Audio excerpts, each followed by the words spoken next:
Something that I love to do at the end of every year is reflect and review the past 12 months so that I am ready for the next year. I'm really proud of the year I had, especially the last 6 months, but I also had a really tough year mentally and emotionally, so that's why I graded my year an A-. It was an amazing year, but not without some personal challenges. The 3 things that I did this year that I'm proud of was 1, start a YouTube channel. This might sound superficial, but it represents a moment in my life where I pushed through the fear and really put myself out there.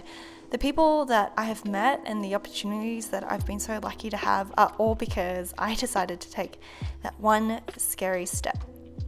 I'm really afraid to fail, so yeah, starting up a YouTube channel is a pretty big step for me. 2, I got a little bit better at saying no and saying what I really mean. I was raised to be a people pleaser, completely non-confrontational, and I'm so good at hiding in the corner, making sure that I'm not a burden to anyone else. This year and last year, I did take some pretty big steps towards healing, and I got better at taking up more room. I learned how to ask for what I wanted and stand my ground when I didn't want to do something.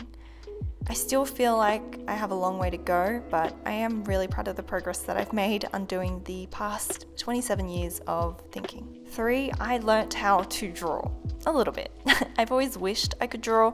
I mean, like a stick figure even. But I genuinely believed it was impossible for me to learn how to draw. I just didn't have the natural talent. This year, I set out to prove myself wrong, and it was one of the most life-changing things I've ever done. I have so many special, important memories from 2019, but my favorite one, business-wise, has to be getting my very first international sale. I remember feeling so nervous, excited, and terrified all at once. It's an important moment for me because it was validation and proof that I could do this. There are a lot of things that I wish I did, but I try not to dwell on it unless it can help me improve next year. The main 3 things that I wish I did this year are 1, blog more often and regularly on my personal lifestyle blog, Jysla. I really enjoy writing and sharing my photography, but again, I have problems showing up and I feel like I didn't invest nearly as much time into building that blog or into honing my writing skills as well as I could have. 2, save more money. But realistically, I probably couldn't save that much more, and I think I did a pretty good job of saving more than I spent, but this is just wishful thinking that I'd have more saved up by now. 3, use up more scrap paper. The pile doesn't seem to be getting any smaller, and if anything, I seem to be adding more to it. What needs more attention next year? I want to be more consistent and committed to producing and publishing content. I want to show up more. When I stick to a routine and plan ahead, it's much easier for me to stay on top of content. I've finally realized that scrambling at the last minute to post an Instagram picture or a blog post never works. And if I leave photos sitting around for too long unedited or unsorted, I just never get around to doing it. I'm working on getting better at managing this in 2020, especially now that I'm launching a Patreon, which is launching today, which will require me to be very consistent with my content. What are 3 things that I would love to do next year?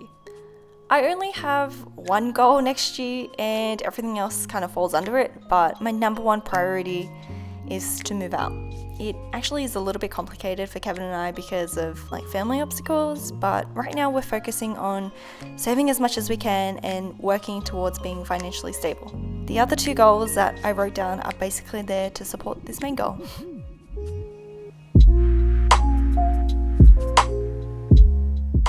Words to describe how I want next year to be and how I want to feel. This section is basically just a fun brainstorm exercise to get you to think of feelings rather than writing down a specific goal. How do I want to feel? I want to continue feeling creative and inspired. I want to get better at being in control of my emotions and my surroundings. I want to feel safe. I want to heal.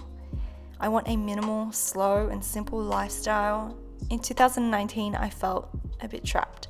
In 2020, I want to feel free to make my own choices and do what I want. I had a great year business-wise, but my personal life still needs a lot of work because no matter how hard you might try to separate the two, one will always affect and influence the other. There's overlap, and we need to make sure that we take care of both our hearts and our minds.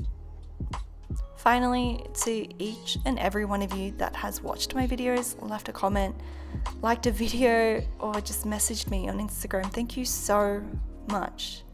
Really, thank you. You guys have changed my life, and I'm not trying to be dramatic. I'm just so thankful for the opportunity to speak my mind and share freely with you guys. I have never experienced this kind of love and support before, and I hope you know how grateful I am, because I'll never forget it. Thank you so much, and happy 2020.